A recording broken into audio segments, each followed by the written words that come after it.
Are you ready for a little bit of TMI? Good, because here it is. You guys, I'm coming up on the end of the menopause transition because based on how erratic my periods are, I feel confident that I'm going to be fully menopausal by the time I'm 54. I'm 52 right now.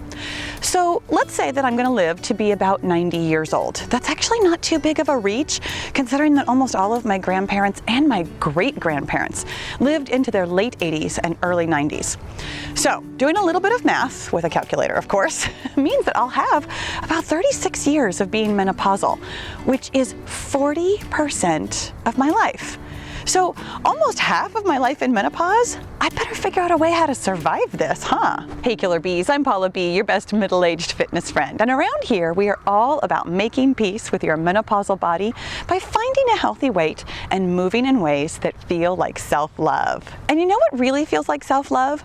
Not being miserable in menopause. I know it feels really easy to complain about things like hot flashes and not being able to sleep and gaining weight around our bellies. We all sort of think about menopause as being all about like the moodiness or the low libido.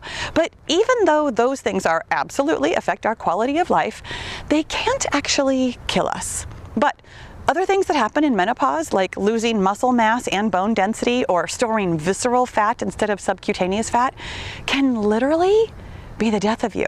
Things are different here in menopause land, for sure, but that doesn't mean that we can't take control of our health and feel amazing for the rest of our lives. I read a book recently called The Menopause Manifesto by Dr. Jen Gunter.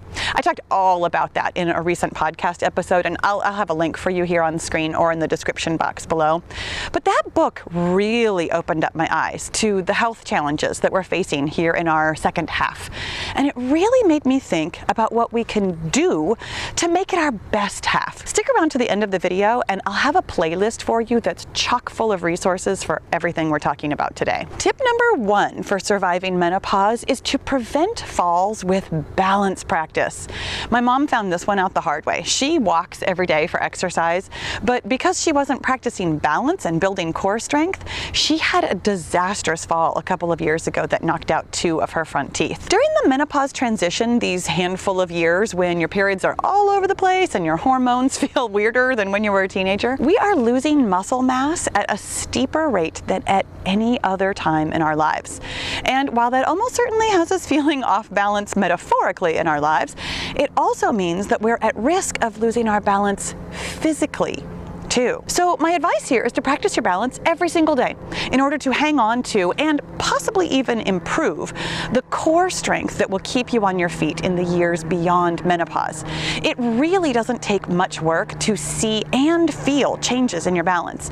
And in fact, your best bet is to simply add in a tiny little bit of balance work to your normal day, rather than trying to do a ton of balance work every once in a while. Here on the Pahla B Fitness channel, we do about a minute or 2 of balance practice in every single workout video.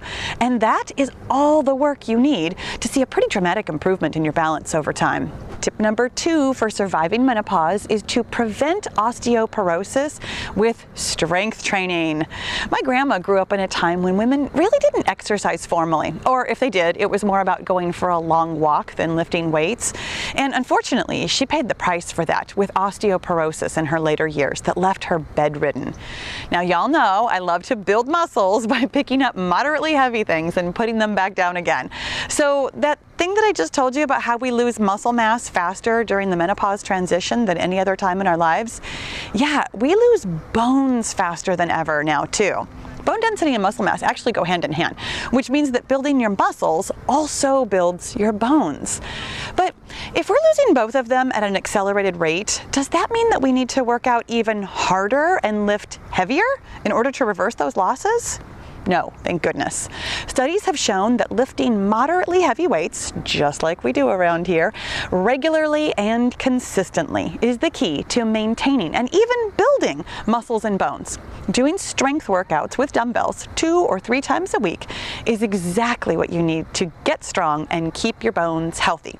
And here's a quick note. If you have questions about your bone health and osteoporosis risk, make sure that you talk to your doctor. What I'm talking about here is really just general info. Tip number 3 for surviving menopause is to prevent heart disease with weight loss and exercise. Here's a question for you. How much do you worry about breast cancer? A lot, right? Like 1 in 8 women feels like scary odds. For me personally, my mom had it and my sister died from it. But how much do you worry about heart disease? Like, kinda? More like I worry that my husband will get it because heart disease happens to men, like it happened to my father and my brother, right?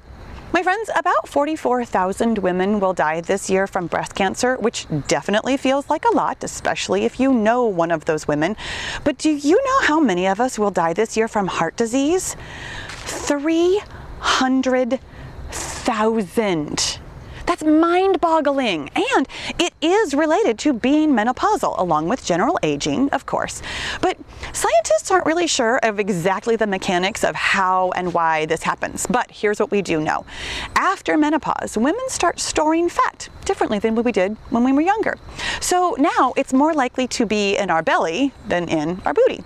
That visceral fat storage, which means that it's collecting around your organs, is associated with a significantly greater risk of heart disease. But here's the great news.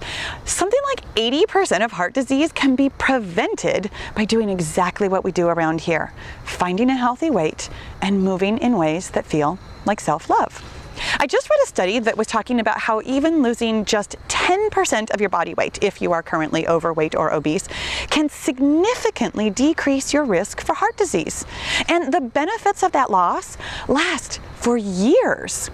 So I know it can feel really daunting to think that you need to lose like 50 or 100 pounds to be healthy, but it's actually really clearly been proven that even losing something like 10 or 15 or 20 pounds goes a long way towards your heart health. And that thing that you probably thought of first when I started talking about heart disease, yes, exercising can definitely decrease your risks too. But kind of like that healthy weight thing that we just talked about, you don't actually have to do a lot to see a lot of benefit. The American Heart Association recommends 150 minutes of exercise per week, which is only 21 minutes a day. You guys, it is not a coincidence that the exercise videos I upload here on YouTube are between 20 to 25 minutes each, and that the monthly series include 3 days of dumbbell work every week, and that all of them have at least a little, and sometimes a lot, of balance practice. They're exactly right for surviving menopause. And this playlist right here is the perfect place for you to get started with more information and a couple of super fun workouts. Go check it out now, and I'll see you over there.